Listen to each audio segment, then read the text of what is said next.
Welcome back to the Mina Kimes Show featuring Lenny. The only NFL podcast. One of the host's favorite sleeper pick in this draft is himself. He's napping right now. He naps most of the day. That's Lenny. I'm Mina Kimes. I am joined on draft week by Jordan Reid, ESPN NFL draft analyst. Jordan does a terrific job covering the draft for us across many platforms.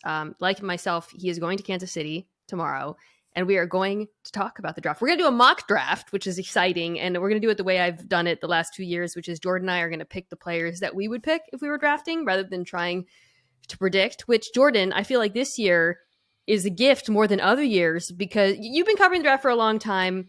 How would you rank or situate the uncertainty around the top of the draft this year versus other seasons? Well, it's very similar kind of to what we saw last year, but we kind of had an idea like a day before the draft that Trayvon Walker was eventually going to be the number one overall pick. But the way this draft is much different than last year is that there's always much more intrigue, especially at the top when it's a quarterback-driven draft. That's right. And we have a lot of different quarterbacks in this draft. And with Carolina, they've done a really good job of staying tight-lipped about it. I know Frank Reich just came out and said at this press conference that they have finally made a decision as far as who they're going to take with number one overall. And we'll probably find out a couple of moments before the draft, or maybe we don't find out. Stop it. Everybody knows it's Bryce Young. That one's fine. That one, Jordan, for the audio audience, is shaking his head disapprovingly at me. Maybe I'm wrong, but it feels like that one there's some certainty around it. It's after then that chaos reigns, because I am not a mocker myself. Well, I am a mocker in other ways, but I do read a lot of y'all's mocks, the Daniel Jeremiahs, the Todd McShays, the Mel Kipers, Danny Kellys of the world, and everybody seems to have a different opinion about what the Houston Texans are actually going to do with pick 2, and nobody seems to have an inkling of whether or not teams are going to trade into the 3 spot for a quarterback with Arizona. So, Jordan, because there's so much uncertainty around those 2 particular slots, it's so hard to predict what's going to happen after that, because literally the very top of after the pick number 1, the top of the draft could go in so many different directions.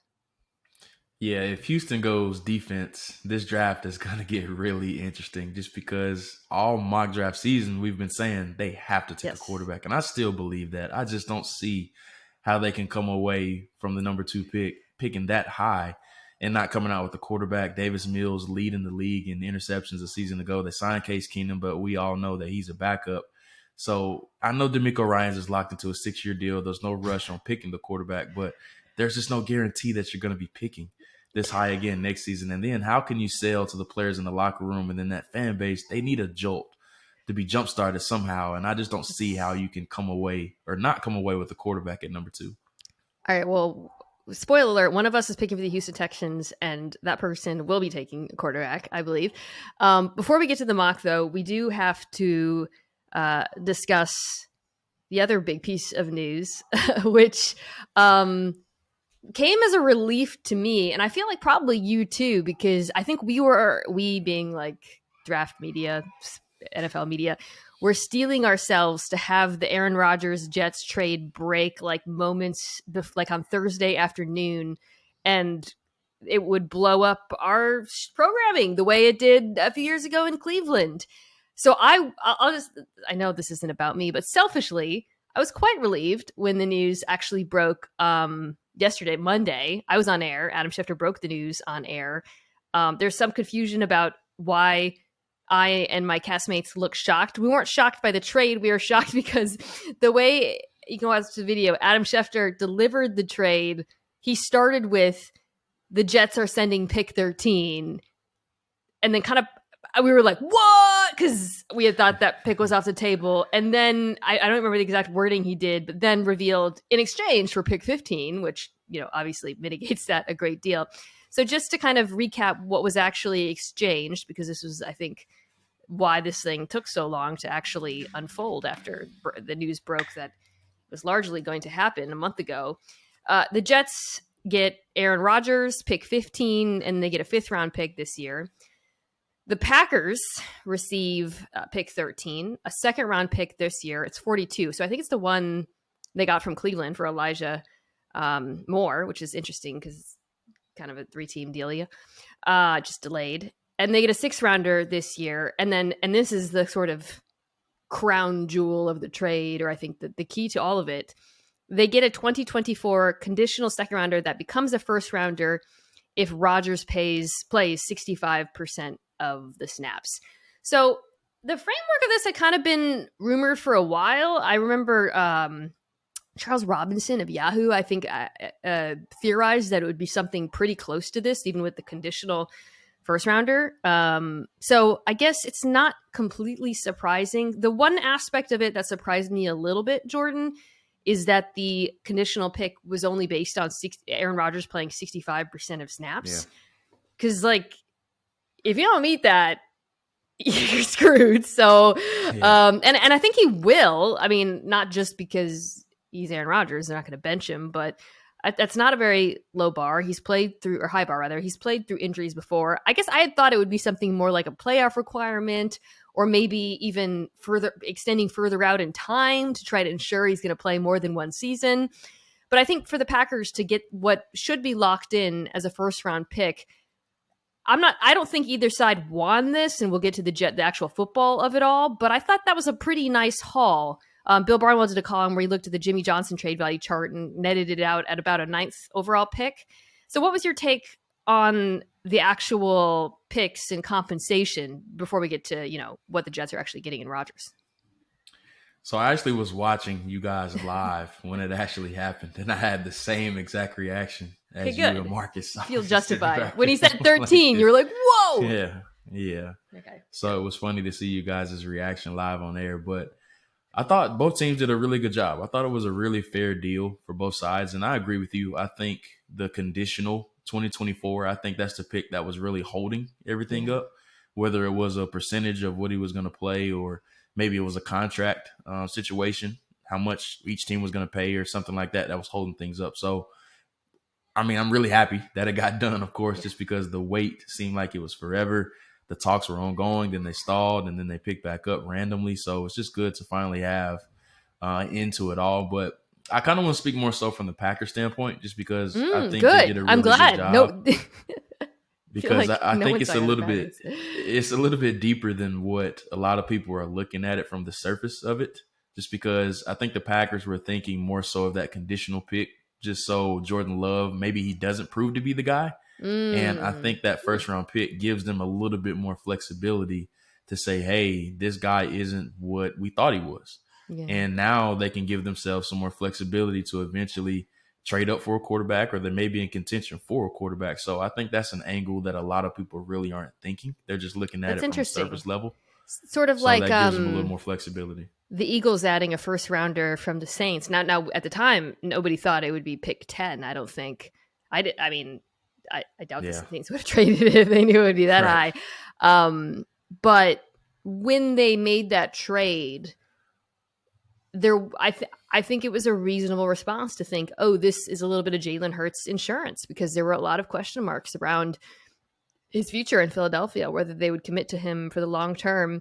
Then he took an incredible leap, make it to the Super Bowl, gets the big contract, and now they have that extra pick. And that would be, of course, the dream scenario for Green Bay, that Jordan Love plays really good this year, and they have 2 1st rounders in the 20s next season, and they're sitting pretty, and they can continue adding around him. But I think it's a good point by you that it does give them a little bit more ammunition next year in the draft. And of course, what has been predicted to be a very enticing quarterback class with Caleb Williams and Drake May as the headliners. I think I like that for Green Bay. I like that flexibility. I also like the fact that this year, in addition to adding the 2nd, which I really like for them, because I think it aligns really well with their needs, jumping from 15 to 13 is not insignificant. And I'm going to put a pin in that, because we're going to actually do a mock draft, and we can talk about it when we get to their pick. But because of the particular teams they're picking there, in particular the Patriots at 14, and then the Jet, they have some similar needs. I think kind of even jumping up 2 spots, it's not a lot. I'm not trying to oversell it, but it's not nothing. And you can see why, when you start looking at the players, you can see why Green Bay reportedly pushed for it at the last second, which is what I think Joe Douglas said today. It was kind of one of the last things to happen. So football wise, on the Jets side, talked about this a lot already. Look, obviously, anytime you go from a combination of Mike White and Zach Wilson to Aaron Rodgers, it's a win. What version of Aaron Rodgers they're getting is a little bit of an open question mark. He's coming off of a season where he had the lowest QBR, yards per completion, all that highest interceptions, I believe, of his career. Much of that underperformance, I do think, can be attributed to injuries and circumstances. So he will be healthy. He'll have a complete offseason. By all accounts, he's committed to that offseason, which is another win for New York, by the way, to get this done early. I do think it was actually pretty important for them. I'll be curious to see what the offense looks like, because with Matt LaFleur in Green Bay, we saw kind of a few different versions of Rodgers. At the beginning, there was a little bit of a clash because Rodgers didn't want to play within the structure of the Matt LaFleur offense, which I've talked about a lot on this podcast. Rodgers has complained about the motion. It's the under center play action, those sides of it. And then he kind of bought in, and it was beautiful, right? He won MVP 2 seasons. And then last year, I think you saw that push and pull again a little bit. So, Jordan, it'll be interesting to me to see what it looks like with Nathaniel Hackett in New York, with Garrett Wilson. Okay, offensive line, some question marks at tackle, which we'll talk about. Breece Hall coming off of the injury. There's no doubt in my mind that it will be better than what we saw last year, but I think there's reasonable questions just of how much better it'll be and what it'll look like. Yeah, I'm with you, but the great thing for Rodgers is that he has some familiarity with the offense, being with Nathaniel Hackett before, so there's not a steep learning curve. That's always the thing you worry about with the quarterback, just because. And just speaking from speaking from previous experience, like it's like learning a new language when you have to learn a new scheme. Just speaking from a quarterback's perspective. So the great thing for Rodgers is that he already has that familiar terminology in the back of his mind. I'm sure he's been through so many different playbooks, and he's going to have a lot of input into the playbook as well. But I think this receiver core that he's going to play with, I think is one of the better ones that he's going to have in a very long time. I know Devontae Adams was great, of course, but Garrett Wilson, I think his stock is way up after this. I think he's going to take that leap, and he was great as a rookie, but now playing with Aaron Rodgers, I think he's only going to get better. Allen Lazard coming over was huge for him, even though that probably was an Aaron Rodgers request for him to come over, just because that's one of his best buddies in a sense from his time in Green Bay. But Breece Hall being that dynamic running back behind him, we'll see how he is post ACL. I think he'll be fine. But adding him back into the mix, into this offense, there's a lot of potential. There's some other pieces that they have. CJ Uzomah is another intriguing piece. Tyler Conklin is a really good role player. So offensive line is really the biggest question mark. But if they can just be league average, I think this offense can be really good. Yeah, I mean, we're going to talk about the offensive line when we get to the drafting. And I do think at this stage in Aaron Rodgers' career, protection matters more. He is less likely to extend the way he used to. And I think that is something I do expect to continue, right? Because that is what happened. He is turning 40 this season. Like that sort of discomfort with longer developing plays or when the pocket breaks down. But he also mitigates issues in pass pro. He gets the ball out super quick. And this is regardless of, what age he's been. He's always had that ability. So I think even if there's still some question marks maybe at tackle, maybe they address one of them, whatever, it's having Aaron Rodgers behind that offensive line versus Zach Wilson / Mike White. They're going to look better because he's going to make them look better. And I really do think a lot of the stuff we saw last year, especially as the season went on in terms of, kind of throwing up prayers outside the numbers, not willing to use certain parts of the field that he, did before. I do think a lot of that had to do with the personnel in Green Bay. So if he really buys into the personnel, which you kind of described just now in New York, feels like they're still could use another wide receiver, as I think about it. Maybe that's something they'll try to target in the draft, maybe not in the first round, but they still have that other second round pick. but it'll be interesting. I mean, like I said,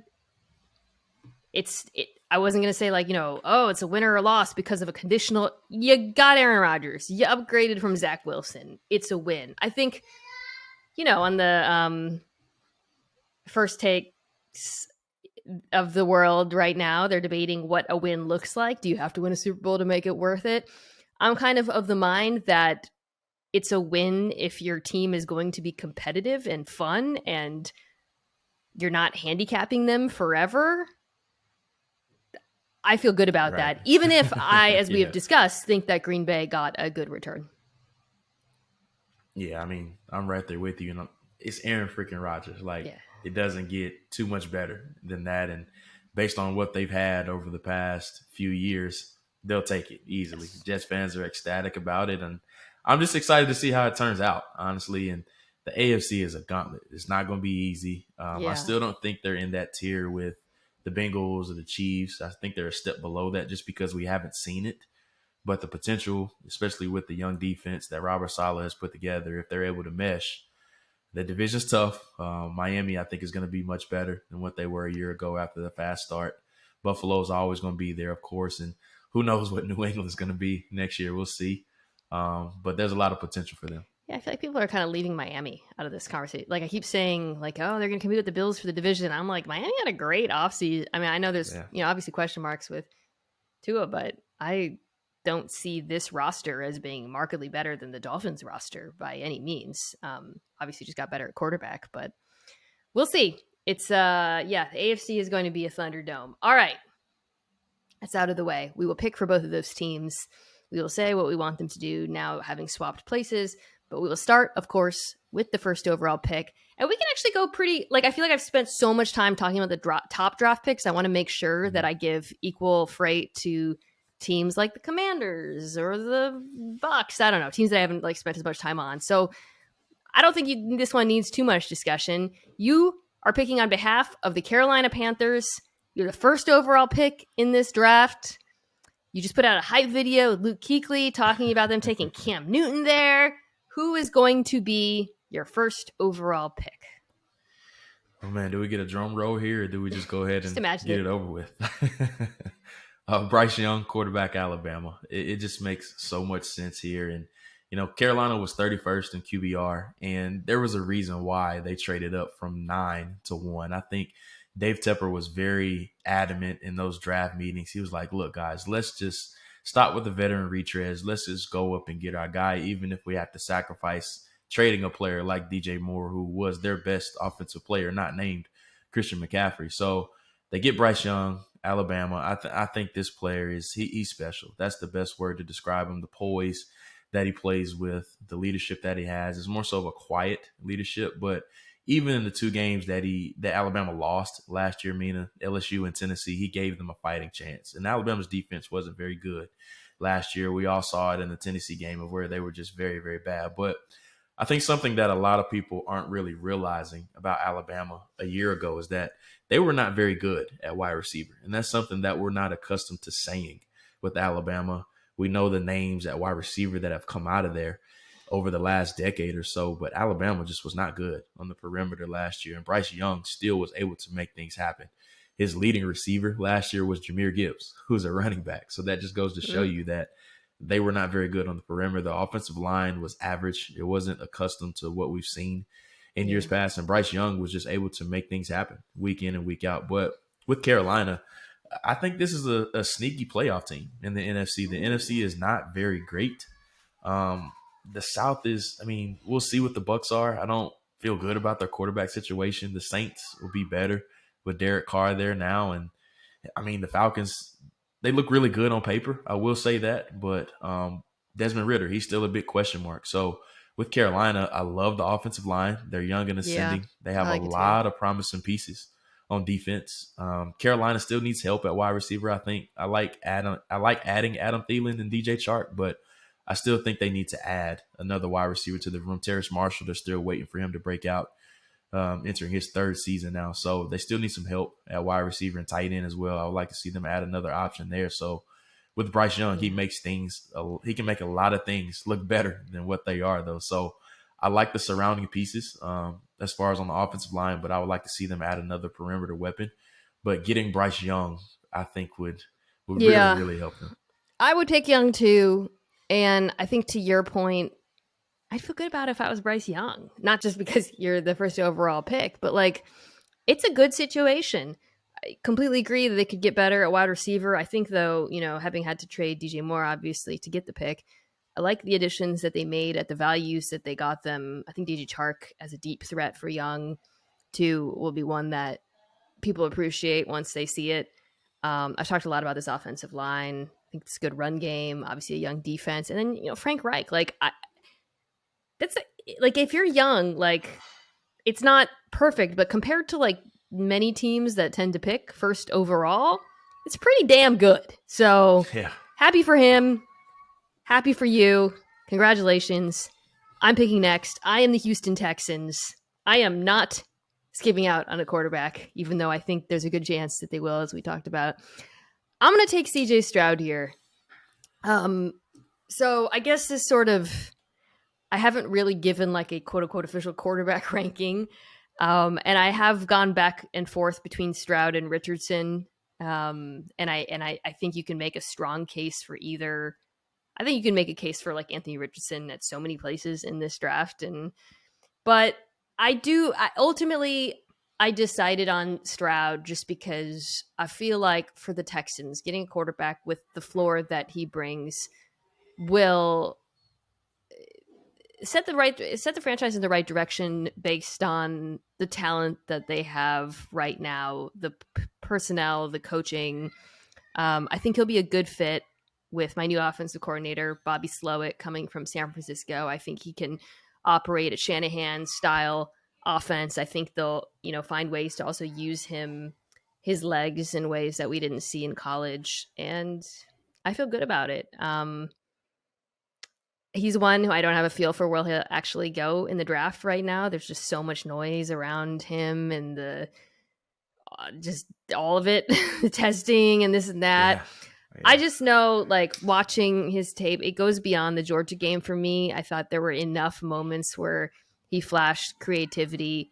I know, he wasn't as great under pressure as maybe you would like, but I think a lot of that has to do with I just think that like once he arrives in the NFL and sort of is faced with maybe more adversity than he was in college, I wouldn't be surprised if, given his tools, he can overcome it. So, and you know what? The Texas offensive line is not that bad, by the way. So, could be worse.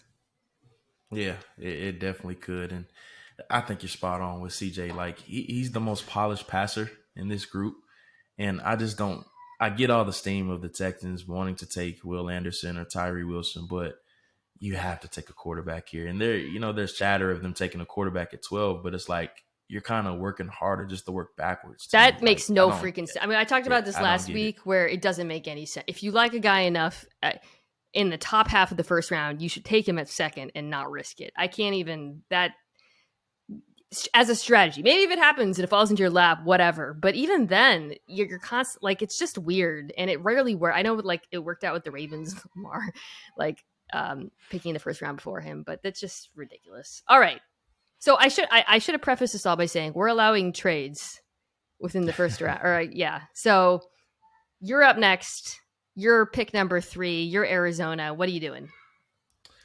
So I would be shocked if the Cardinals actually stuck and picked on draft day on Thursday. I'm talking about. So we make a trade here. Oh, the Indianapolis Colts are coming up to the number 3 overall pick. And I used the framework of the Mitchell Trubisky trade in a couple of years ago from this. So when the Bears came up, they swapped picks with the 49ers. They gave up their 3rd rounder and their 4th rounder that year, as well as a future 3rd round pick. So that's the framework that we used here. And it's a hefty price. I know if you look at the charts, it's definitely the points are not going to match up. But I think this is going to be a very popular pick to trade up to, especially for teams that want to get that 3rd quarterback. So the Colts don't risk it, and they get their 3rd selection, and they go with Florida's Anthony Richardson. Oh, right here.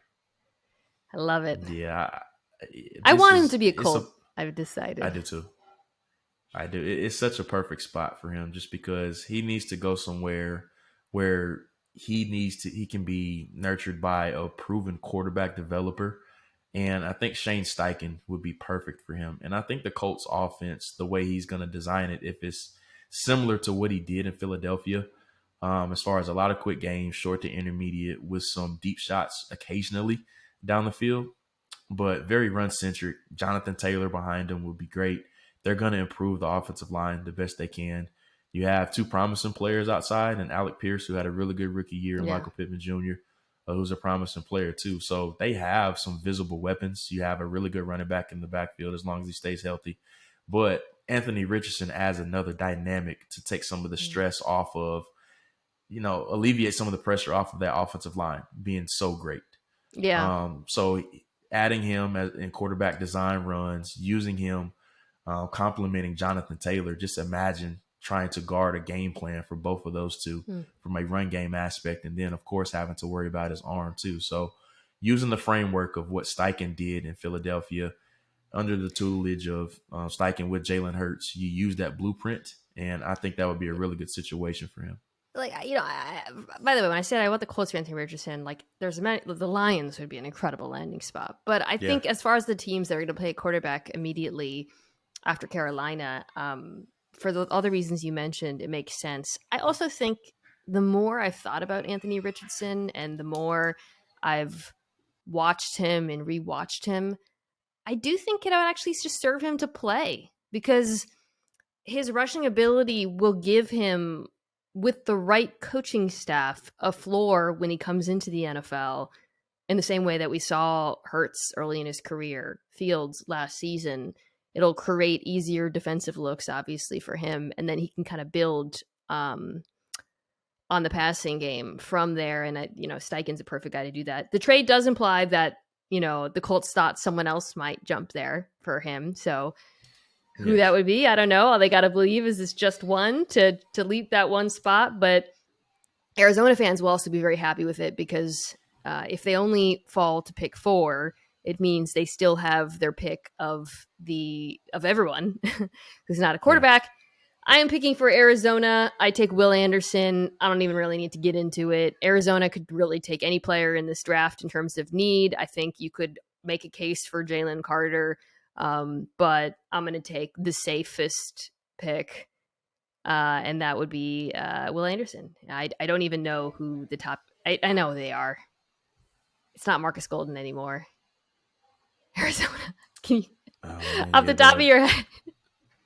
It is a challenge to name players on the Cardinals. So anyways, they get one. Roster. Will Anderson. You're picking for the Seahawks. I don't even need to get into it too much. You have pick 5. You're Seattle. Anthony Richardson, who, some people thought maybe the Seahawks would pick. He's off the table. So who you're taking? I'm going to go with Tyree Wilson right here. And a lot of people are saying that Jalen Carter could go. And I think this is where the Jalen Carter watch begins. Yes.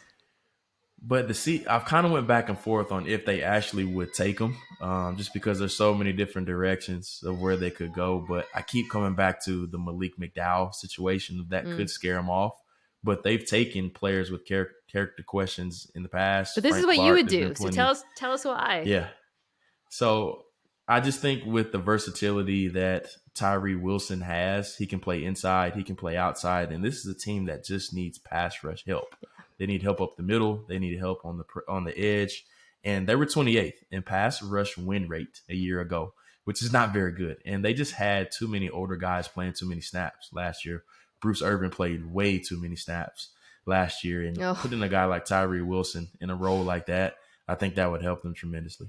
Yeah, and Tyree, in the past, the Seahawks have focused a lot on measurables and unique physical types in the draft. So in that respect, it does feel Seahawky. I talked about Tyree Wilson a lot with Deontay Lee last week. We're both fans of his with certain questions and reservations. I wouldn't be too angry as a Seahawks fan. I think I'd probably take Carter, but for all the reasons you said, I would be excited to watch Wilson in this defense to see if he can develop, and I think his upside is really high. That said, I'm the Lions, and I am thrilled to take Jalen Carter here. I think it was Brad Holmes who said he felt more comfortable with him after meeting him. And look, I got into all the Carter stuff last week. But just thinking about it from Detroit's point of view, this is a team that you could make a case for taking corner, and they've been really linked to like Devin Witherspoon and whatnot. But I think that building the interior of that defensive line, they already have some players I like Lim McNeil. I'm a fan of NC State, right? Now he'll be in his third year. And they have they've really hit on some like later round draft picks. Houston, Rodriguez, Houston. In that front seven, but he would be the most talented player in that front seven immediately, and just give them that physicality and toughness that Dan Campbell really craves, both to stop the run and also get after the quarterback. All right, we're at pick 6 or 7. You have the Raiders. So I think the Raiders are fascinating because they could go in any direction. Just about to say any direction. Yeah. And there's a lot of players still on the board. So this is one of the tougher teams to project just because they could go quarterback, they could go corner, they could go offensive tackle. Yeah. We don't really know what they're going to do. And I went with Christian Gonzalez, the cornerback out of Oregon here. Spicy. That's a spicy pick. It is. If you think about the defense, they don't really have any long-term pieces that come to mind outside of Max Crosby. He's the only one that you feel really good about as far as if his contract, or if he was entering a contract year, would you give him a lucrative deal? Outside of that, I don't really feel good about any of those guys. Chandler Jones hasn't been what they have expected. And I mean, they do have some intriguing pieces in the secondary. I will say that Trayvon Moreg and Nate Hobbs are two players that they seem to be pretty high on, but there isn't that top of the line player that you say, oh man, yeah, this is a blue chip type of player. But Christian Gonzalez adds that to the secondary. And this is a team that they had a league worst 6 interceptions last year. They were tied with the Giants for the lowest in the league. And Christian Gonzalez, he has outstanding ball skills. He's just so polished. He's my top ranked cornerback in this draft. I know there's a lot of Devin Witherspoon love out there, who's a tremendous player. He's my second ranked corner, but I love Gonzalez's length. He reminds me a lot of AJ Terrell when he was coming out of Clemson. And I think he has that same type of upside too. And the Raiders need that type of player on the perimeter. Yeah, I think with the guys we still have on the board, this is, you said Jalen Carter watch starts with Seattle. This would be where Will Levis watch really. Yeah. I mean, you could say Will Levis watch starts earlier, after the Colts. If the Colts don't pick him, I haven't heard him being linked to either Seattle or Detroit, both of whom are teams that could take a quarterback, but that is not something I've heard. But this is where you're suddenly like, I think there would be like an expectation at this point. Like, oh, you're the Raiders. You need a quarterback. Your quarterback's Jimmy Garoppolo. Take Will Levis. But I also think you can make a really strong case for not going quarterback here for the reasons that you described. It's not a good football team right now. Just so many holes. And this is a roster that was really left in shambles by the previous GM. Dave Ziegler, who's our current GM, didn't really get to pick last year. So, I think he's going to, this is another spot where I think you might also be looking at, teams starting to trade up too. But I think getting a blue chip defensive player would be smart for them, but you could make a case, like you said, for a bunch of other positions. So the Falcons are really interesting. They're next at 8. I've talked about this, made a ton of additions in free agency on defense. Jesse Bates up front, Onyemata, Caden Ellis, Calais Campbell, leaving out guys. There was someone else that Bud Dupree. Yeah. You just adding a lot of competent veteran help, and I thought that's pretty important for the new defensive coordinator, Ryan Nielsen, coming from the Saints. Offensively, they're actually in decent shape outside of a potential question mark at quarterback. And again, if there's a quarterback on the board here, that might be in play. However, I'm Terry Fontenot.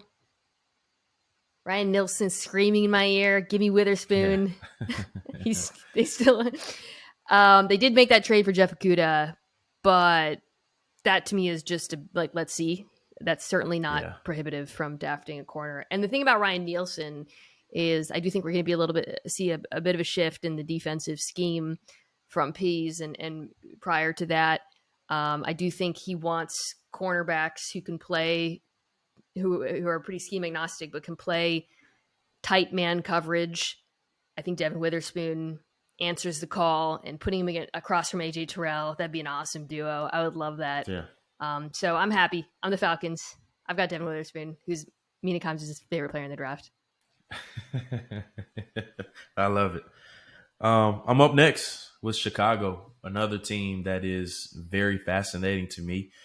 But this has to be a trenches pick, whether it's offensive line or defensive line. And I went with Peter Skoronski, the offensive tackle / offensive guard out of Northwestern. A lot of mixed opinions about him as far as if he's a guard or a tackle. Me personally, I would try him at tackle first and make him prove that he can't play there first before I slide him inside, just because it's a premium position. And we had this same talk about Rashawn Slater when he was coming out of Northwestern. There were some people that believed he was a guard. He didn't have the length to play tackle, and when healthy, he's been just fine. So the most interesting dynamic for Ryan Poles to me is that Braxton Jones really throws a wrench in all of this. Yeah, I was just about to because ask he's about a that. natural left tackle. And even if let's say they don't even take Skoronski, you have Paris Johnson, who's primarily played left tackle, Broderick Jones, who's primarily played left tackle. So do you really want to create two holes with one, with moving him around and making space for somebody else? I just don't really see that. Yeah. So that's why I go Skoronski right here. He's played all 5 positions during his time at Northwestern. He actually came to Northwestern as a center. So there's so many different positions that he can play. Do you think he can start at right tackle immediately? Because when I look at the Bears' offensive line, I could see it shaking out. Not with Skoronski in mind, but just generally, they trade for Nate Davis. The interior looks somewhat short up, but there could be some replacements there. As you mentioned, Braxton Jones, who's a 5th-round draft pick, played a lot better than anyone expected last year at left tackle. Potentially, is Skoronski, do you think, capable of immediately coming in and starting on the right side?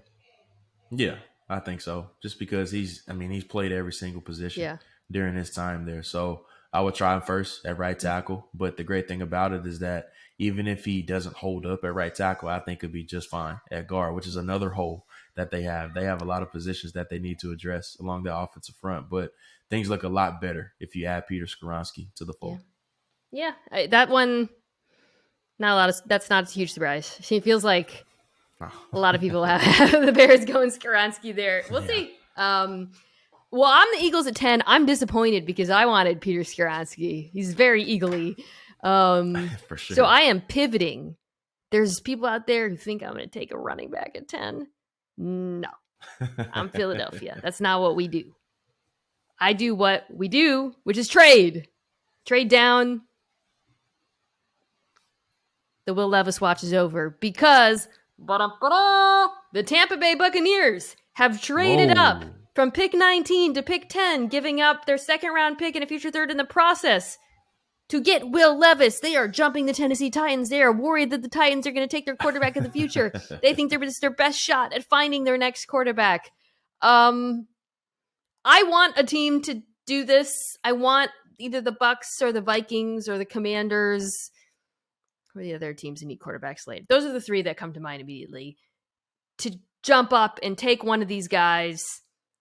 Because Will Levis has fallen in our mock, this feels like a reasonable move for Tampa without giving up too much. And I like it for them.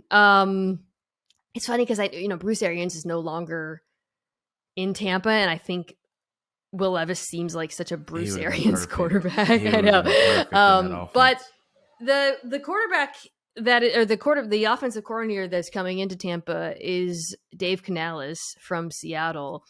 And, there's not like a ton known about him, but last in Seattle, working under Shane Waldron, their offensive coordinator, they ran an offense with some Rams DNA in it for Geno Smith. And I think that's the kind of offense you want to run for Will Levis. A lot of under center, play action, booting him out, throwing deep, using him. They'll probably find ways to use him as a designed runner as well. And the reason I want Tampa to do it is Tampa's not a bad football team. Like the Tampa's in an odd spot, Jordan, because I don't think they're going to be in a position to get Caleb Williams next year. Maybe I'm wrong, but the roster is still has a lot of talent. So my feeling is if you can take a shot at one of these guys this year and you can do it without giving up like crazy draft capital, why not? So the Yeah, Eagles are at 19 now, and Tampa has their quarterback of the future, Will Levis. I love it. Can't feel comfortable about going into a training camp battle with Kyle Trask and Baker Mayfield. Not at all. Yeah, All I mean, as a right, Bucks fan, so that's not something you want to yeah, stare down the barrel of this season. not at all. All right, so I have the Tennessee Titans at number 11 overall. And this is a team that's in a really interesting spot, too, just because they've been rumored as a team that could trade up for a quarterback. They could go wide receiver. They could go offensive line. They bought over some pieces along the offensive front. Andre Dillard, they gave him a pretty big deal to start at left tackle. So I'm going to continue to add to that offense. I'm going to go with Jackson Smith and Jigba out of Ohio State, the wide receiver, just because this wide receiver group was not good last year. And they took Traylon Burks last year in the first round. He only played in 11 games, I believe it was. But their leading receiver had 527 yards last year, which was Robert Woods. And he's no longer on the roster. And just a crazy stat that I found about that. So that's the fourth fewest for a leading wide receiver on a team in the last 15 years, which is not very good at all. So adding Jackson Smith and Jigba into the fold, I think that would be great for them. And everybody knows that this is probably Ryan Tannehill's last year there. I know this is the last year of his deal. They seem to be searching for an exit ramp or an off ramp away from him somehow, some way. There's been some rumors that he's out there for a trade, but just don't see anybody trading for him at that number at 36 or 37 million during his final season. So let's just go ahead and get him another weapon or a weapon for the future, the quarterback of the future there. So pairing Smith and Jigba with Traylon Burks, I think that gives them a dynamic duo on the perimeter. I like how they fit together too. Very different skill sets.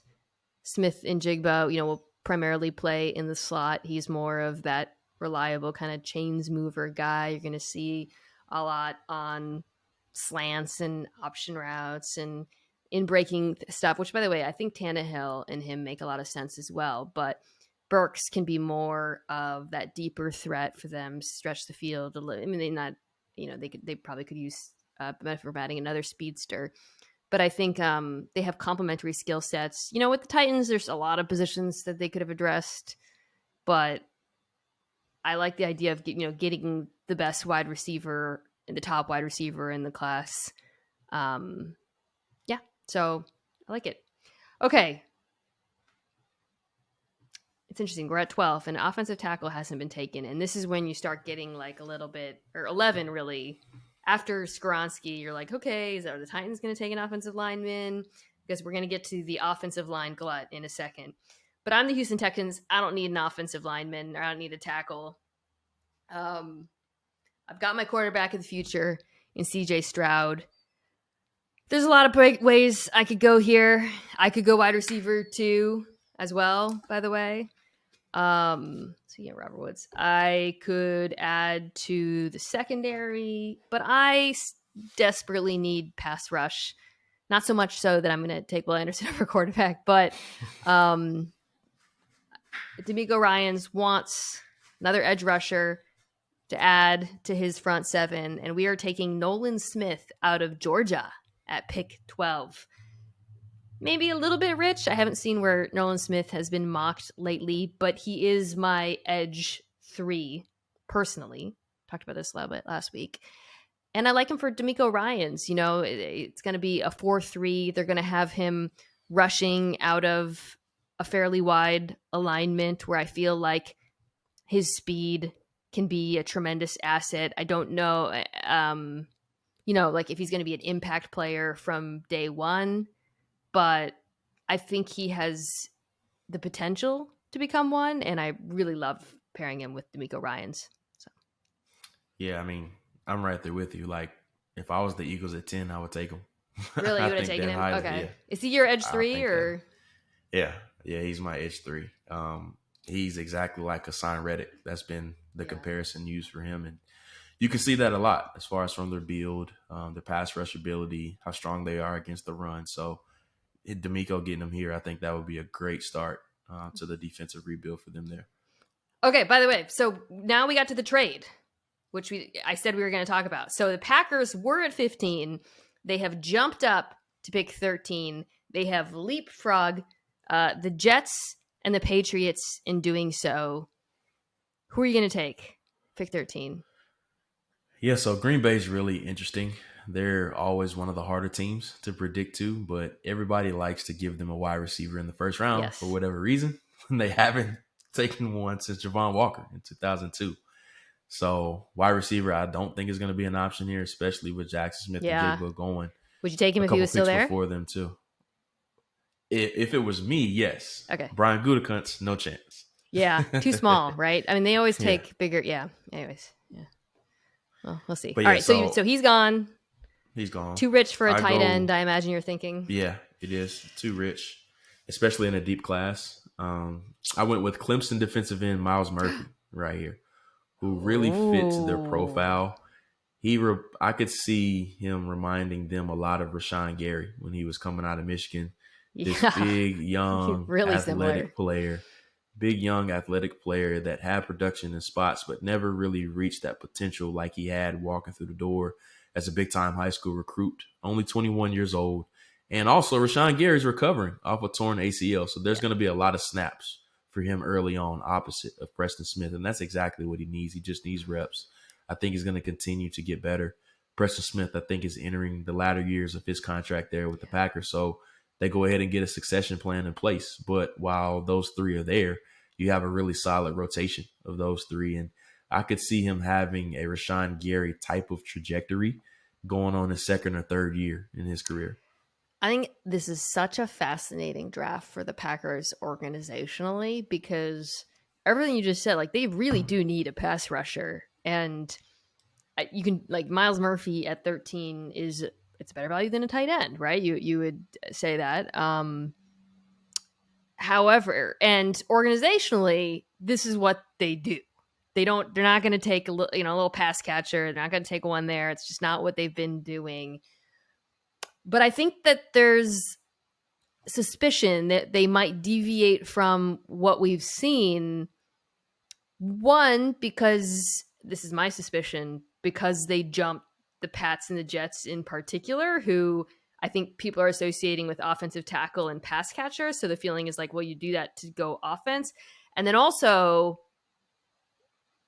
because Jordan Love's not Aaron Rodgers. Like, right. It was so long we've been like, yeah, they don't take pass catchers. Well, maybe you don't take pass catchers because you have Aaron Rodgers and you don't need to. Yeah. And maybe this organization says, hey, that's gone. We got to help Jordan Love. We're in a battle now to win this breakup, and we got to help our guy by giving him either an offensive tackle or a pass catcher. I don't know what they'll do. Your pick makes a lot of sense. You make a good case for it, but I think we're going to learn a lot about the Packers and whether their organizational philosophy is evolving in a post-Rodgers world on Thursday. So I can't wait. I'm excited because it could completely change our idea of like what the Packers do. You know what I mean? Like their norms and all of that. All right. Well, I've got the Pats. I'm delighted you didn't take an offensive tackle because I need an offensive tackle. I also need a pass catcher, but I need an offensive tackle just as much. I'm going to take I really play on the left or the right side, and I think at some point be an heir to Trent Brown, who's getting up in the years. So I'm going to take Paris Johnson out of Ohio State here. I don't feel like super convicted in it. I actually went back and forth between him and Broderick Jones. You know what? I'm changing it. I'm taking Broderick Jones. I'm gonna take Broderick Jones out of Georgia here instead. Sure? I don't know. Who do you have higher? No take backs. I have Broderick Jones higher than Paris. No. I took Broderick Jones. Okay, you're picking for the Jets. Who are you gonna take? I'll take Paris Johnson. Before we take a break, because we're halfway through this, why do you have Broderick Jones over Paris Johnson? Because I watched them, but I had them as pretty comparable. So this is where it's important to have a short-term view and also a long-term view of a player. Right now, Paris Johnson is more polished. Yeah. He's more athletic. He's more ready to go right now. But with Broderick, he's just so young. He's only had 19 starts in his career, 4 of those coming last year in the college football playoff, and obviously the 15 games this past season. But his upside is immense. His athleticism is evident, but he just doesn't have a lot of polish with his hands right now, and that just comes with the reps. But when you see him move in his pass sets, you see him move on screen passes. He has that unique ability of being able to come to balance and just be firm at the point of attack. And I think that's just so rare in an offensive tackle. So right now, he's not as good as Skoronski or Paris Johnson or any of these other tackles, Darnell Wright right now. But 2 to 3 years from now, I could see him being the best of the bunch. It'll be really interesting to see how these tackles shake out. And also, Field posited this on NFL Live because it does feel like they're all going to go real quick.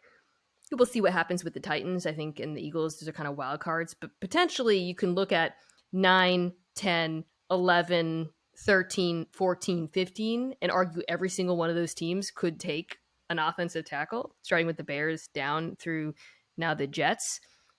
Field had an interesting suggestion, which is you might see one of those teams make a little mini move up at some point to try to get to specific players. So this is a little, I'm going to call it the offensive line gulch in the draft because they're going to fly off the board. All right, let's take a quick break. We're not exactly flying through this and come back with pick number 16.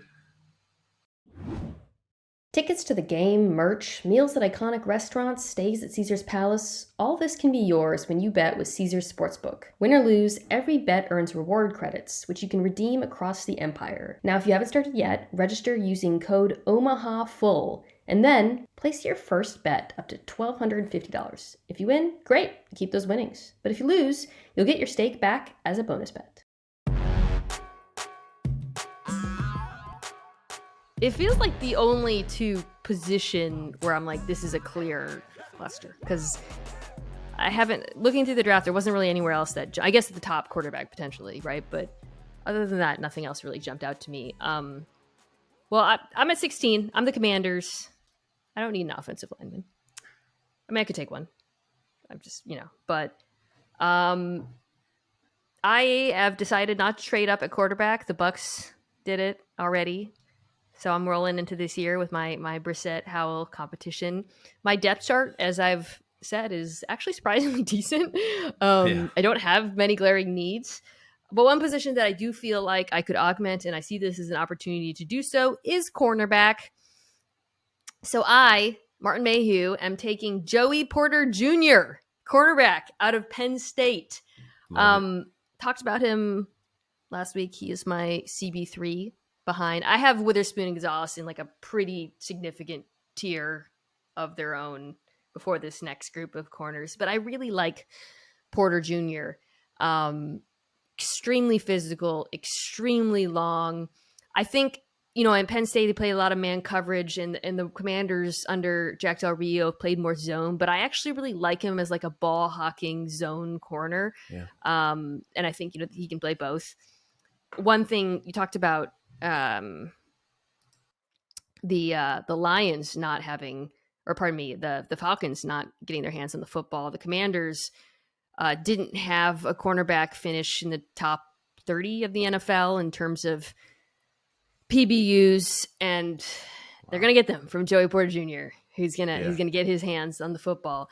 Could be some growing pains, could be a little bit of grabbiness early on, but I think he's got the measurables and the ball skills and recognition abilities to be a really good corner in the NFL. So I'm happy about this. And with him, the grabbiness is something that you're always going to have to deal with. And he reminds me a lot of Xavier Rhodes. With Rhodes, it was just a matter of what made him click and become one of the better corners when he signed that big extension with the Vikings is that he knew the timing of when to be grabby. So I think that's an area where he's got to really improve as far as Joey Porter. He just has to understand when he can grab and when he cannot grab. But him eliminating it completely, that's something that's never going to happen just because that's just his innate ability to – it's just something that's a part of his game. It's kind of hard to describe with him. He's always going to grab. It's just his natural reaction. So him learning the timing of when to be able to do it, that's the big adjustment he's going to have to make. Okay, you've got the Steelers, pick 17. Yeah, this is a team that also is in a very interesting spot. I think they have to go corner or offensive tackle, whether it's at 17 or 32. Them having what I like to call 2 first-round picks in a sense after the Chase Claypool trade. Mm. This is a big opportunity for them to add 2 key players to their roster. So at 17, I went with Deontay Banks, the Ooh, cornerback out of Maryland. He is actually my CB3 in this draft it's class. fair. It's fair. I love him. My 14 overall player. I'm a Wow. big fan of Deontay Banks. 6 foot, 197 pounds, blew the doors off of the combine, really fluid, aggressive, instinctive, needs to get better as far as finding the ball in flight, getting his head around to find it there. Ball skills could serve to improve, but he just feels like a Pittsburgh Steeler to me. He's super tough. I think from day one, he could be a starter for them. They actually were 27th in touchdowns allowed. Last year, they allowed 17 touchdowns, which is a very high number. And Deontay Banks is a player that maybe he's never going to be a high interception type of player, but pass deflections and pass breakups, he's always going to be very high in that area. Mm. I like him a lot. I mean, I had him, Porter Jr., kind of in the same zone. Another guy, just immense physicality at the line of scrimmage, sometimes hilariously so. And I think he'll fit in well with that Steelers defense that does a bunch of different things, but I think he's shown that capability. And I do like them going corner. All right, I've got the Lions. I'm at pick 18. Here we go. This is I a already big got one. Jalen Carter for my defense. I'm going tight end here. Ooh. I'm going Dalton Kincaid. And wow. part of me feels like this is sacrilegious because I have been like the Michael Mayer enthusiast this entire process. And Michael Mayer, with his blocking ability, the fact that you'd want him in like a very play action heavy offense, that does feel like it makes a lot of sense for Detroit. I haven't seen if he's being mocked there or what, but I want Kincaid for them. I like them both a lot because I think he adds an explosive element that I think this offense will really need. It's an offense, by the way, they won't have Jameson Williams at the beginning of the season. Yeah. Not that they operated most of that last season without Jameson Williams, but they also lost DJ Chark. So pass catcher is a sneaky need for them right now. And I would rather take Kincaid than one of the wide receivers, especially given that, he's not Michael Mayer, but he can block, by the way. And I feel like a tight end is a very obvious glaring need for this team. And I think, just to give Jared Goff another downfield threat up the seams, I feel like this would be it would maintain that level of explosiveness that we saw from the Lions offense season. So Lions fans are not going to be happy with you. Really? Because of the whole TJ Hawkinson thing. Yeah. They still having nightmares from that. But he was good. He was. I mean, 18 is not 9, by the way. So it's just, yeah. And I feel like after you already got Carter, he's a really good player. He is. You're right, though. I do wonder if that would scare them from taking a tight end, even though they're coached by a tight end. So, all right, you have pick 19. A reminder to folks: we traded down from pick 10. The Bucks traded up for Will Levis. The Eagles added some picks, but they are at pick 19, and they of course have pick 30 as well. Who are you taking? So I know we said the Eagles don't take running backs in the first round, but this is happening. our mock draft. And it's I happening. just want to see, I'm so intrigued by how this offense will look. So I took Bijan Robinson right here. Just imagine adding him into this offense with Jalen Hurts, A.J. Brown, Devontae Smith, Dallas Goedert. It's like, what do you do to defend that? And it's not like he's just a rushing threat. He can kill you out of the backfield too, as far as a receiver. So there's so many different things he brings to the table. Yeah. I just think he is the final piece of this offense that really would make it unstoppable. He's a much bigger upgrade than Miles Sanders, in my opinion. I know they bought over Rashad Penny, but we know he's had some durability issues in his past. But adding Bijan Robinson, I know it goes against what Philadelphia has done historically, but I'm just really, really intrigued by adding him into this offense. And you get him for 5 years. It just makes a lot of sense to me. It's very different at 19 from 10 also. I agree. So that's, yeah, I mean, I think all you had to say was the first 5 words. I would like to see it. Yeah. Which is how I feel. Oh, I'd like to see it. I don't know if I'd do it, but I would like to see it very much for all the reasons that you outlined. I was about to say this is where Bijan Watch starts because I think did you see what we said on live today? That he would like to play Jalen Hurts as the quarterback. Yes. They are really pressing this, man. Like, I don't think the Eagles are going to do it. Everything in that organization's DNA and their history tells me they're not going to do it. Yeah. But he's like visiting them. He's talking them up. It's just only 2 teams, Tampa and Philly. Those are his only visits. That I think is a reflection of like, why do you need to visit with Bijan Robinson? Yeah. Like everybody knows he's good. And also like everyone says he's like this like perfect human. So yeah, I think, and that actually makes me think that the Eagles want people to think that they're interested in them so they can trade. So I don't know. It's just, all right. So, we are at pick 21. I just realized that, no, we're at pick 20. Sorry. Yeah, we're at 20. Okay. So let me look at my little draft. Who was at pick 20? It's Vikings? No. Sorry, I lost my exact order of things. Let me open it again. Okay, pick 20 is scrolling. Am I trying to make sure I didn't miss any of our trades? Oh, it's Seattle. Wow. Okay. This is to prove that I'm not a homer. I'm trading down. Actually, is what Seattle would do. Let's be clear. A homer would say, give me cool, fun player here. But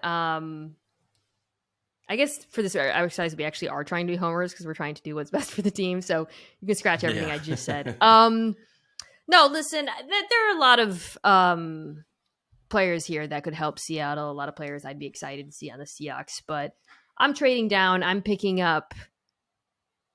I'm trading down to 31 with the Chiefs. I'm picking up a couple thirds in the process. I don't know. I have to figure. Whatever. It's good. And I'm doing that because that's just, I think it's what's best for the team. I don't love any of the players here. I want to take multiple shots on goal, yada, yada, yada. So the Chiefs are drafting here. So the Chiefs, in doing this trade, have jumped the Chargers, which is relevant because we're taking Zay Flowers. Ooh, the Chargers, Tom Telesco, shaking his fist. This division rival jumped him for the player that everybody thought he was going to take. But much like the Chargers, I think the Chiefs could also benefit from adding some speed in their wide receiver core. It's an offense that flourished last year with, Hardman in and out of the lineup. Marcus Valdez-Scantling at times would prove a serviceable deep threat. But the way I see it, they're with the players that they have right now, tight end group, Sky Moore. Even though I like MVS, I do think that Zay Flowers he is the separator in this class. Not a perfect prospect, undersized, but let me put it this way. He's so fast that a lot of his tape at BC is him having to slow down. He will not have that problem with one Patrick Mahomes. I want to make last year, my offense evolved. This year, I want to make it more explosive and evolve again. So give me Zay Flowers, the Chiefs. Seahawks trade down to 31 and pick up a couple of extra picks in the process. I love it. So he must have got a great review from Patrick Mahomes after working out with Patrick Mahomes. They did? I didn't even know that. Yes. Wow. Zay Flowers worked out with Patrick Mahomes. I love Chargers it. mad. You're the Chargers. How are you feeling now? You're 21. We're very mad because we need a wide receiver badly. Keenan Allen and Mike Williams have had some durability issues, and they're both getting up there in age. So I think this is a great spot for a tight end, but I don't think they need to force a tight end just because it's a great receiver class. So Michael Mayer could be an option here. But I think a sneaky need for the Chargers is at edge rusher just because they don't have any depth behind Khalil Mack and Joey Bosa. So I'll go with Lucas Van Ness out of Iowa. I think he would be a really good pick for them here. And just another stat that I found about the Chargers. So teams average 5.4 yards per carry against them last year, which is an enormous number that needs to come down. Lucas Van Ness did not start a game at Iowa, but that's just how the program goes. He still outsnapped the players ahead of him, but they just start seniors. That's just what they've historically done. So I don't really factor that into the equation. I think that's been overblown about him not starting any games, but the athleticism, the heavy hands that he plays with still needs to improve. His pass rush repertoire, that needs to definitely improve. But as far as the power that he plays with, he's ready from day one. And I think he would be a really good changeup behind those two. Yeah, that is. I mean, you could go anywhere on the defensive line, and I think he has some inside-out versatility that I think they would value as well. You spoke to his power. I think also playing behind, with Mack and Bosa starting the season healthy, gives him time to develop as a pass rusher as well. A pass rush is something I would not be surprised if they don't go wide receiver, tight end. Wouldn't be surprised if they go pass rush because depth is always an issue with Chargers, sadly. Okay. I am 22. I am the Baltimore Ravens. I was thinking I might go corner here, but my top 4 corners on my board were already taken. And because of that, because of the way this draft has shooketh out, bring back Marcus Peters, I don't know. And I will Jordan Addison out of USC. I think after corner, wide receiver is obviously something everyone's looking at, even with the addition of Odell Beckham Jr. He's on a 1-year deal. Question marks about both the health of him and Rashad Bateman. My friend Nate Tice, I remember what was telling me, when the Ravens signed OBJ, he was like, him and Bateman kind of similar. Whereas Addison, I actually think is really complementary to them. I know they have like Nelson Aguilar, but I think Addison, he's not like a Zay Flowers type burner. He's more of a guy who can get you separation at all 3 levels, extremely slippery, elusive with the ball in his hands. But I think that ability to separate downfield, it's always going to be there with Lamar Jackson. It's a question of whether they've had. It's funny because now I'm thinking about Hollywood Brown in this offense. And I like Addison better than I liked Hollywood Brown as a prospect. And maybe that's sort of the comp I want to make here. Not that I think he's necessarily like Hollywood Brown, but rather I think he is actually a much more reliable pass catcher to begin with. And I think Hollywood Brown probably has more top end speed than Addison. But I think that element of the offense is what you can kind of bring back with this draft pick. So let's just get Lamar some weapons. Just keep bringing them on. Bateman, OBJ, let's add another into Addison, the equation. Yeah, Addison. Just keep bringing those guys on. And I'm with you on Addison. I think he's my wide receiver too in this class. I think him and Jackson Smith and Jigba, along with Zay Flowers, I think they're in a tier of their own in this draft class. So it wouldn't surprise me if either one of those 3 are the first off of the board. But I think Addison really fits a role that the Ravens need, especially with them and the areas of the field that they like to attack. I think Addison can be really good. He can be good in the deeper portions of the field too. As you mentioned, he reminds me a lot of Calvin Ridley when he was coming out of Alabama. So I think that's a great dynamic that they could add to that offense. But I'm up, and we have another trade. Oh, so many trades. Yeah. Minnesota is highly, highly upset with you just because you took the player that they were going to take at number 23. So they're going to trade down, which is something I do expect to happen on draft day. I would be shocked if Kwesi did not trade down. So they trade with Cincinnati here. Cincinnati comes up for a 3rd-round pick, and they come up to select Kalijah Kancey, the defensive tackle out of Pitt. And this is a bit of a luxury pick. this is a bit of a luxury pick just because Cincinnati needs help at offensive tackle. They could provide some competition to Lyle Collins, who hasn't been able to stay healthy. Then also tight end. I still think they have a need at tight end. But they see a player that they really like in Kalijah Kancey.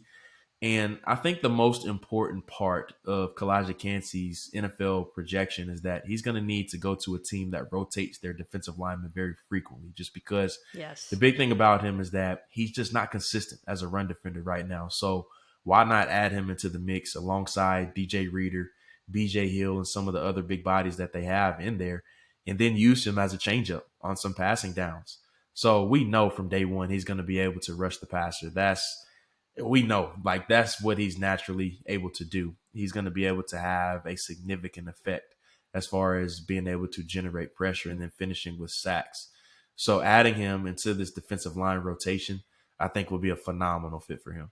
That is such a good point about the right team having to be one that has a lot of defensive line depth where he can be used rotationally. And I know I whispered Michael Mayer, sadly, and I know that's something that, a lot of Bengals fans are wishing for. But organizationally, this is a team that sooner rather than later is going to need young defensive talent, especially, if they plan on paying all those offensive players. So they're going to need value on the defense.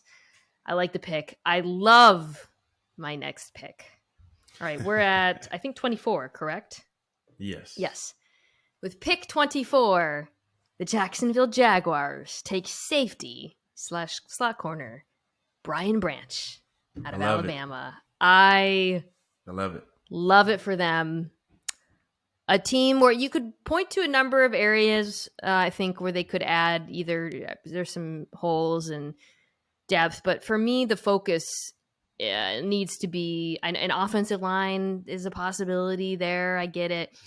But this past defense was not good last year. They still won, the division, but if they want to continue to compete in the AFC with the likes of the Bengals and the Chiefs and whatnot, and a million other teams now, this past defense needs to get better. They've already invested a ton into the front seven. They need some of those draft picks, Walker, for example, from last year, to take a step up. On the back end, in the secondary, you've got some decent cornerbacks, but they're not devoid of talent, but it feels like Brian Branch to me would be like that skeleton key in the secondary, where he brings so much versatility and intelligence in coverage, and they can use him also as a blitzer and run defense, whatnot. Yeah. He will unlock so many things for this defense, and kind of everyone else can kind of fall into their best possible place next to him. So I just, last week when I was talking about Brian Branch with Deontay, I said I felt like he was like, he just seems so like the smartest player. I mean, just football IQ, his football IQ is incredible. And I think that's something that the Jags are missing or that they could use in the back. He played that infamous star position that Minka Fitzpatrick made famous during his time at Alabama. And we did Alabama's pro day this year, and you hear Nick Saban talk about him, like his face just lights up when he talked about him. And he plays so many different positions. He could play nickel, he could play slot, he can be that overhang safety, he can be a free safety. There's so many different things that he can do. And he didn't test overly well. I think that's probably what made some people cool on him. But he plays much faster than what he timed in the 40. I think he ran 4.58 or something like that. But he plays much faster. That Kansas State game, in the bowl game, he was unbelievable. Like, he was just in that game at a different speed than everybody else. And the Jaguars, they're starting to piece together a really intriguing secondary. They want to keep Darius Williams and also Tyson Campbell on the outside, but they really lack that slot option. And Brian Branch, like you said, I think he could be the guy that makes everything right. Love it. Okay, 25, the Giants. Yeah, this is another fascinating spot, and I think it has to be cornerback or wide receiver. But with all of the projected first-round cornerbacks off of the board, I think they have to go wide receiver right here, and I go with Quentin Johnston of TCU. Ooh, they have like 30 slot receivers, so he's gonna look. That's what I was gonna say. Have you ever seen that the video of the tall guy in the costume running in the cornfield amongst the children? Yeah, that's gonna be Quentin Johnston in the wide receiver room. Anyways, I love the pick. Tell me. But yeah, that's exactly what I have in my notes. Like, they have a bunch of smaller wide receivers: Sterling Shepard, Jamison Crowder, Wan'Dale Robinson. There's so many shorter guys. And I mean, they have Isaiah Hodgins. They bought over Paris Campbell. So they have some. Paris Campbell isn't a big guy, but Hodgins is. But they lack size in that wide receiver core. Only 11 receptions of 20-plus yards last year, which is amongst the lowest in the league. But one area where Johnston is going to be able to affect right away is down the field. And that's the way that TCU used him. But I think he's capable of being so much more on the NFL level, just because TCU's offense was really all or nothing. And that's the way that they used him.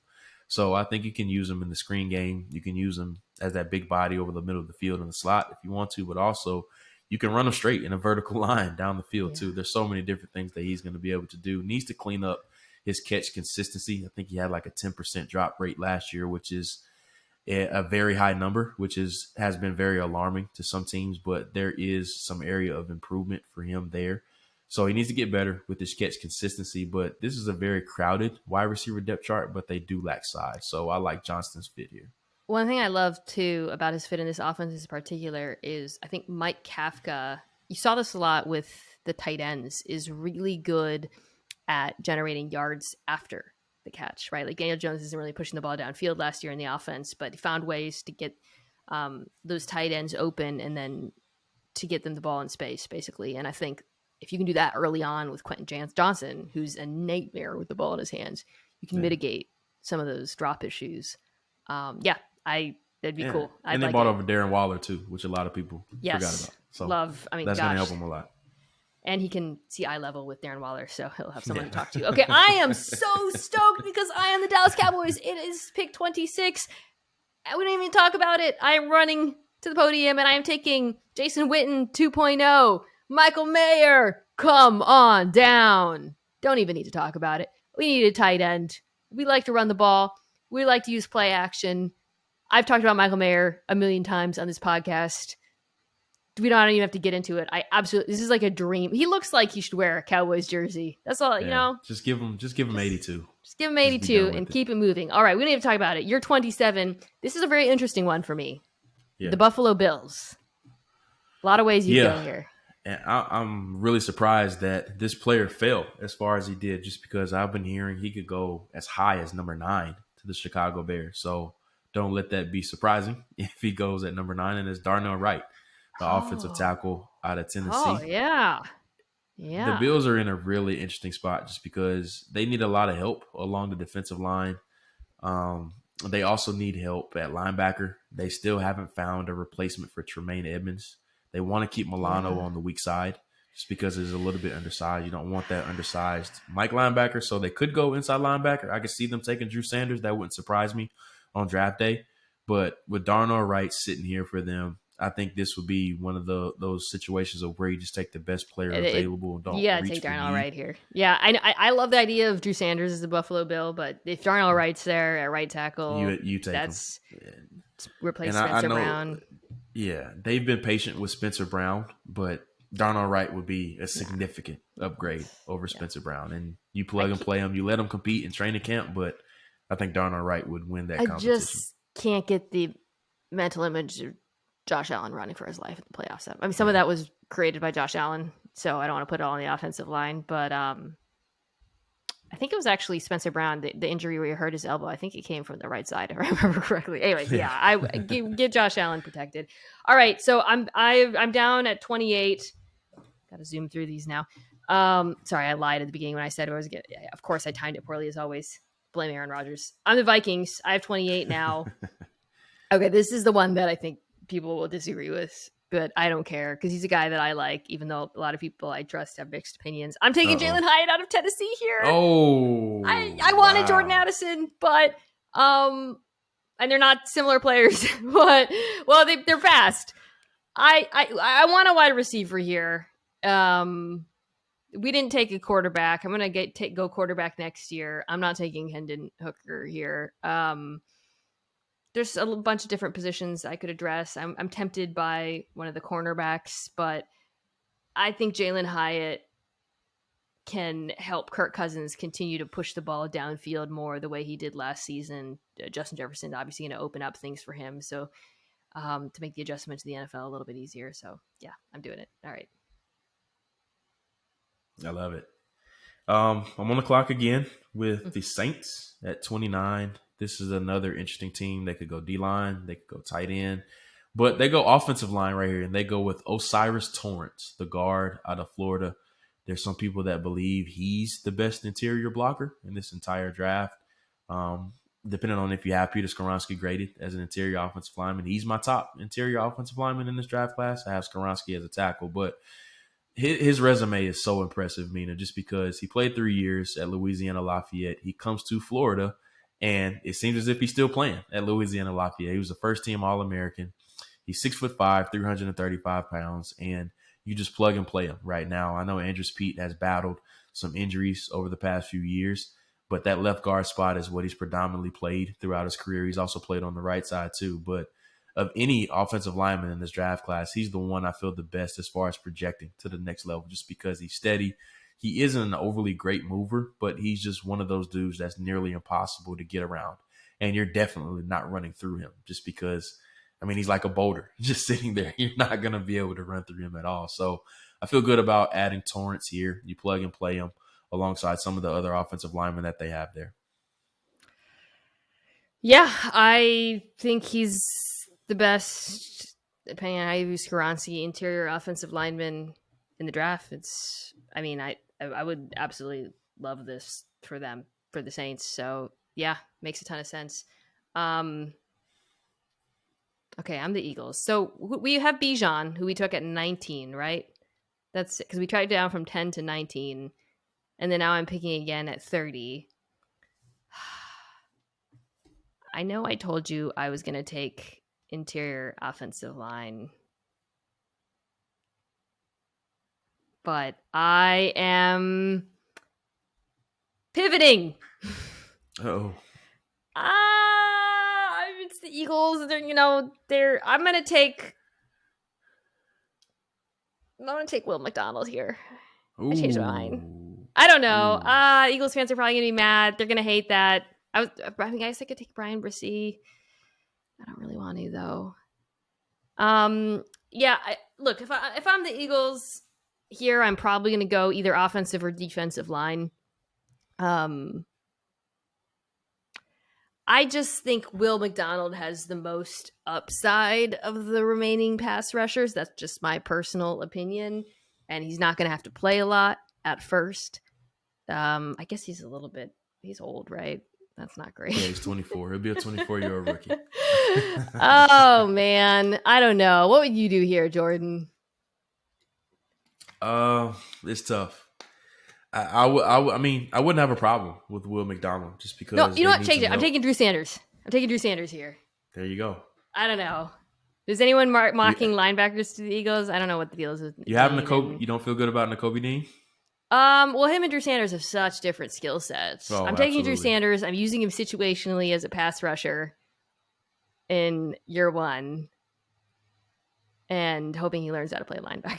This is a terrible pick. I hate it. I'm so sorry, Eagles fans. I don't know. I was going to take Steve Avila. Then I was like, I don't want to take a guard if you're talking about a guard. And are there any other defensive linemen that feel Eagles-y to you? I'm looking at all the picks I skipped on. So one that is very Eaglesy to me is Felix Anudike-Uzomah. Oh, that's a good one. From Kansas State. Yeah. He's one that I could definitely see them taking at 30. He's a little bit more stout than McDonald as a run defender, but he's not as twitchy as McDonald as a run defender. So it's kind of like a either or situation depending on what flavor you like better. But he's one I That's definitely. my pick. Yeah, Jordan knew my pick. There we go. You have pick 31. You traded down. You're the Seahawks. The Chiefs. So this is a very Seahawksy pick. I know we're using a lot of Y's on the end. Are you taking a running? You better not be taking a running back, Jordan. I am not taking a running back. It is a tight end, and we talked about them earlier, falling in love with unique body types, and we're going with Darnell Washington. I love this. Out of Georgia. I absolutely love it. He reminds me of Martellus Bennett. He's literally exactly like Martellus Bennett. Their measurables are exactly the same. They tested exactly the same, and their skill set is exactly the same. Now, I think Bennett was a little bit better as far as a pass catcher, But I think Darnell Washington has some untapped upside as a pass catcher. But we know from day one, he's going to be an inline blocker. And we know Pete Carroll wants to run the football. So he's going to help them in that area right away. But also, 61% of his routes came inline from Georgia last year. So he has experience in line. He also has experience in the slot as well. So he's going to be able to check a lot of boxes for Seattle. So, yeah, Darnell Washington is a player that I think Pete is going to fall in love with just because we talked about the unique body types that they love. We already have Tyree Wilson already, who's a very unique body type.